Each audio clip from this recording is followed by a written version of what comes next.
बताइए क्या कीमती है? समय कीमती है या पैसा कीमती है? क्या समय कितना कीमती है? कितना?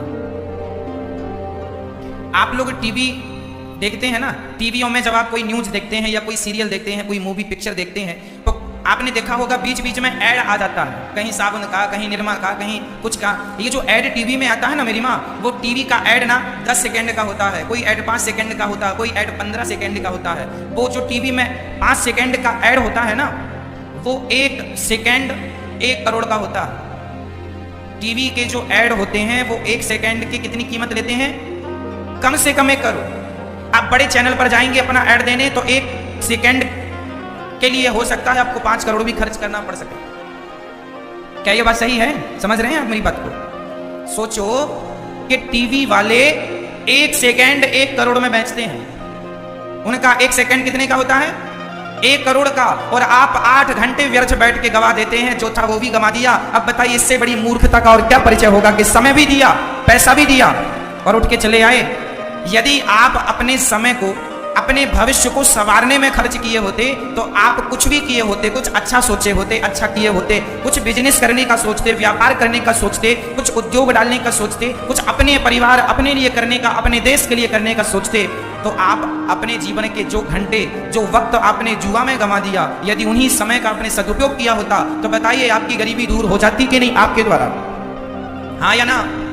जो समय आप जुआ खेल के 5-5, 8-8 घंटे जुआ खेल के पैसा और समय गवाए, वो समय अपने लिए खर्च किया होता, अपने भविष्य के लिए किया होता, उज्जवल बनाने के लिए, तो आप कुछ बन गए होते। इसलिए जुआ खेलने से हमारा सबसे बड़ा नुकसान है कि जुआ से हमारा कीमती समय बर्बाद होता है। जो समय करोड़ों का है वो हम फोकट में दे रहे हैं। इसलिए मेरी प्रार्थना है नौजवान दोस्तों से, भाइयों से, बेटियों से, बहनों से और बड़े बुजुर्गों से, आप अपने समय का बिल्कुल दुरुपयोग ना करें। पुरुष बली नहीं होते हैं, समय होता बलवान। भीलन गोपी लूट लई, वही अर्जुन वही बाण। याद रखना मेरी माँ, सब कुछ दोबारा शायद मिल जाए, पर समय दोबारा नहीं मिलेगा। आज जो तारीख है, आज कौन सी तारीख है? 24 मार्च 2022। क्या ये सही है तारीख? आज की तारीख बीत जाने के बाद बताइए ये 2022 24 मार्च अब सारी जिंदगी में कभी लौटेगा? लौटेगा? 1000 मेरी आने वाली 1000 पीढ़ी भी गुजर जाए तो भी क्या ये आज का समय लाके खड़ा कर सकती है? इस धरती पर सब कुछ पाया जा सकता है दोबारा, शायद समय नहीं। इसलिए कहता हूं, जो व्यक्ति अपने समय का दुरुपयोग करेगा वो ना घर का रहेगा ना घाट का रहेगा, और जो व्यक्ति अपने समय का सदुपयोग करेगा वो फर्शों से अर्शों में पहुंच जाएगा, जमीन से आकाश में पहुंच जाएगा, अर्थात सफल हो जाएगा।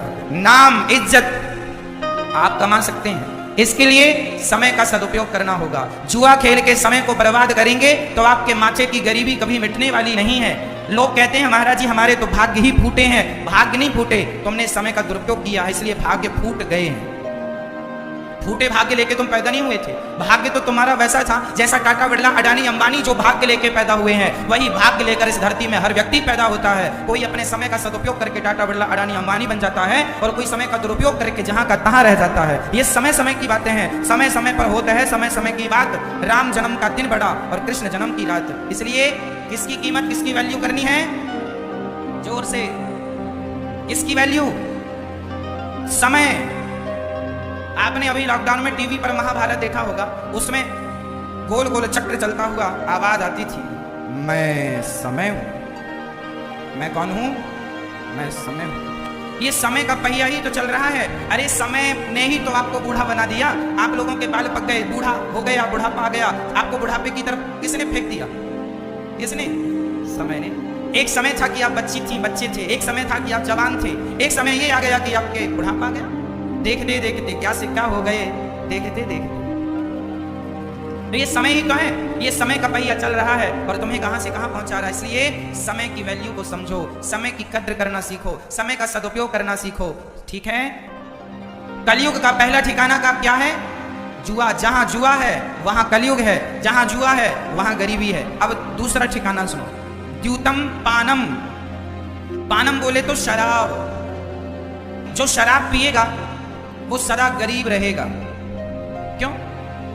शराब मस्तिष्क को शून्य कर देती है। अब देखो ना, छत्तीसगढ़ का आदमी, वो केवल छत्तीसगढ़ का ही नहीं, मेरे देश का हर वो व्यक्ति जो शराब पीता है, मैं उसकी बात कर रहा हूं।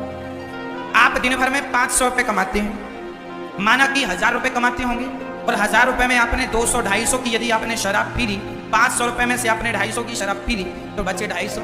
अब उस 250 में आप अपनी पत्नी, अपने बच्चों का कैसे पालन पोषण करेंगे, कैसे अपने लिए घर बनाएंगे, कैसे अपनी पत्नी के लिए बढ़िया साड़ी लाएंगे, कैसे अपने बच्चों के लिए अच्छे अच्छे कपड़े लाएंगे, कैसे अपने बच्चों को आप अच्छे से अच्छे स्कूल में पढ़ाएंगे। अरे वो 250 जो शराब में बर्बाद कर दिए, यदि उसी पैसे से अपने बच्चों के लिए कुछ फल फूल लाए होते, कुछ मिठाइयां लाए होते, तो बच्चे भी खुश होते, और वो पैसा बचाते, कुछ कुछ बचाते, तो आप अपने भविष्य की प्लानिंग कर सकते थे, अपने लिए छोटा सा घर बनाते, बच्चों को अच्छे से अच्छे स्कूल में पढ़ाते। अरे भाई, जब आप अपने पैसे का सदुपयोग करेंगे तब तो आपकी गरीबी मिटेगी। आप पैसे बिगाड़ते जाएंगे तो गरीबी मिटेगी कैसे? इसलिए हर भारतीय की, हर मेरे भारत देश के हर नागरिक की जिम्मेदारी है, जो भी कमाया करो उसका कुछ अंश बचाया करो। पैसे, हमारे यहाँ कहावत है, विद्या कंठ की और रुपया गंठ का, ये दोनों काम देते हैं। हमने बहुत सारी बातें लिख के रखी हैं, तो लिख के रखी हैं वो हमारे काम की नहीं है। जो हमें याद है, हमारे कंठ पर है, वो हमारे काम की है, और जो पैसा हमारे घर में रखा है वो हमारे काम का नहीं है। जो वर्तमान में हमारे पास उपलब्ध है वो हमारे काम का है। कहने का तात्पर्य ये है कि कल को फिर से यदि लॉकडाउन लग गया और आपके पास पैसे नहीं हुए, तो किसके सामने हाथ फैलाने जाओगे? इसलिए बुरा वक्त कब आ जाए कह के नहीं आता, इसलिए भगवान करें बुरे वक्त कभी ना आए, पर आ जाए तो हमें उसके लिए 2 पैसे बचाना इसलिए चाहिए कि कल के समय पर पता नहीं कौन सा वक्त आ जाए, इसलिए कल के लिए 2 पैसे हमारे पास बचत के हों। और ये तब बचत होगी जब आप अपने खर्चों को कंट्रोल करेंगे, गलत खर्चे बंद करेंगे और सही जगह धन का उपयोग करेंगे। इसलिए आप शराब पिएंगे तो देखो, शराब पी के तो आप पड़े हैं गंदी नाली में। पहला तो धन बिगड़ा, दूसरा आप शराब के नशे में पड़े हैं तो आपका समय भी बिगड़ रहा है, और जमाना भी आपको शराबी कह के बोला, तारे की तो कोई इज्जत नहीं है, सुअर जैसे पड़े रहते हैं। शराब पीने वाले की समाज में क्या इज्जत है बताइए? कौन इज्जत करता, कौन सम्मान? कोई अपने बाजू में नहीं बिठालता कि ये कोई पता चल जाए कि शराबी हैं तो बगल में बिठाने से लाज जाती है, हरे राम राम, शराबी के बगल में बैठे। इसलिए कुत्तों की मौत ना मरो। शराब पी के लोग कुत्तों की मौत मर जाते हैं। अरे मनुष्य का शरीर पाया है, इज्जत पाओ, सम्मान से जियो, 2 पैसे सम्मान से कमाओ। भले तुम धनवान नहीं हो, पर गरीबी भी सम्मान से गुजारी जा सकती है। क्यों जी? गरीब आदमी का भी एक सम्मान होता है, एक इज्जत होती है। भगवान करे आपकी गरीबी चली जाए, पर यदि गरीब भी हो तो अपना सम्मान ना गवाना, अपनी इज्जत ना गवाना। पैसे से करोड़ गुना कीमती होती है इज्जत। कहो जी, सही है क्या? धन से ज्यादा कीमती क्या होती है? इज्जत, सम्मान। आपका सम्मान आप ना, यदि मैं देखो, हर व्यक्ति अपना सम्मान बनाता भी है और व्यक्ति अपना ही सम्मान गिराता भी है। मैं चाहूं तो अच्छे कर्म करके अपनी इज्जत बढ़ा लूं, और मैं चाहूं तो गलत कर्म करके अपनी इज्जत कम कर लूं। आप ही अपनी इज्जत बना सकते हैं और आप ही अपनी इज्जत बिगाड़ सकते हैं। इसलिए इज्जत बनाना, बिगाड़ना दोनों आपके हाथ में है, विधाता का दोष नहीं है। ईश्वर ने तो सबको सब कुछ देख के भेजा था। जितनी अक्ल मेरे पास है उतनी अक्ल, उतनी बुद्धि आप सबके पास है। जितनी समझ मेरे पास है, जितना टैलेंट मेरे पास है, उतना आप सबके पास है। फर्क इतना है कि आप अपनी वो ताकत, अपनी वो शक्ति जगाते नहीं हैं, आप अपना टैलेंट बाहर लाते नहीं हैं। शक्तियां, मोबाइल में बहुत सारे फंक्शन ऐसे होते हैं जिनके बारे में आपको ज्ञान ही नहीं होता है। सारी सुविधा आपके मोबाइल में, बहुत सारे ऐप ऐसे हैं जो बहुत अच्छे हैं, पर चूंकि आपको चलाना नहीं आता तो आपके मोबाइल में पड़े। उसी तरह आपके अंदर भी सारे फंक्शन, सारी ईश्वर ने सॉफ्टवेयर डाल रखे हैं, आपके अंदर ईश्वर ने सब दे रखा है। कोई उसका सदुपयोग कर लेता है तो कोई नहीं कर पाता, बस फर्क इतना है।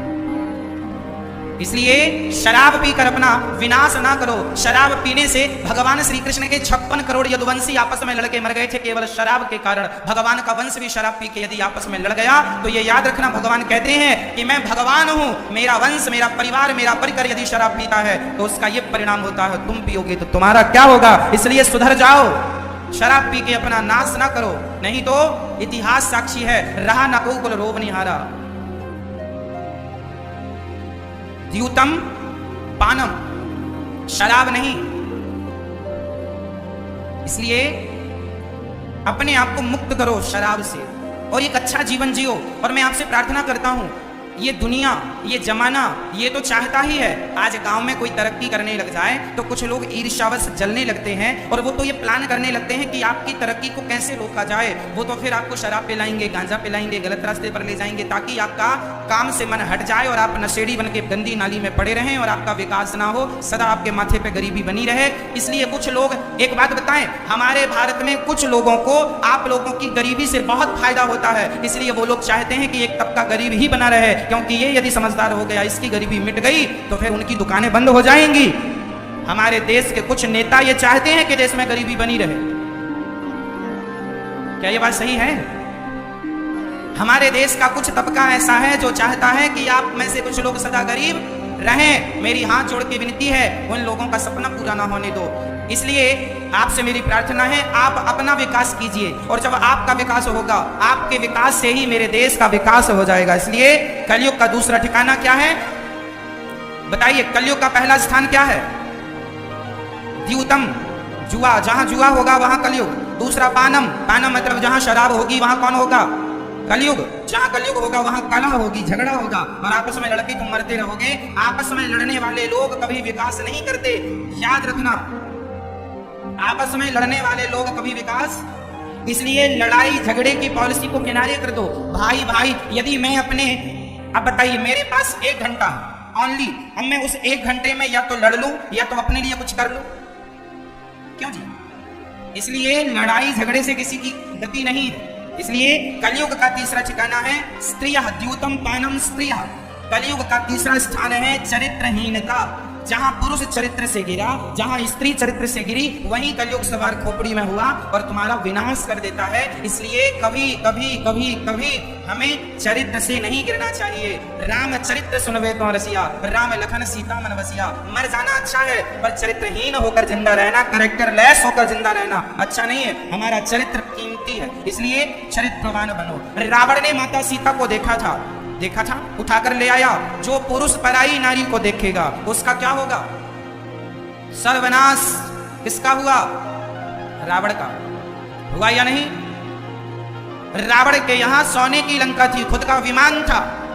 रावण ऐसा पराक्रमी था कि कर जोरे सुर दिशिप विनीता, भ्रकुटी बिलोकत सकल सभीता। रावण देख लेता था तो ब्रह्मा जी थर थर कांप जाते थे, इंद्र कांपता था। शनि को तो सिंहासन के नीचे लिटा रखा था, उल्टा रावण ने बड़े बड़े देवताओं को बंदी बना रखा था। रावण ने, इंद्र कांपते थे। वरुण देवता तो उनके यहाँ, रावण के यहाँ झाड़ू लगाते थे। ऐसे बड़े बड़े देवता रावण के अधीन थे। लेकिन वो रावण जिसने देवताओं को जीत लिया, दिक्पालों को जीत लिया, पाताल को जीत लिया, सबको जीतने वाला रावण यदि हार गया तो केवल अपनी विषय वासना से हार गया, और जब हार गया पराई स्त्री को ले आया। उसी दिन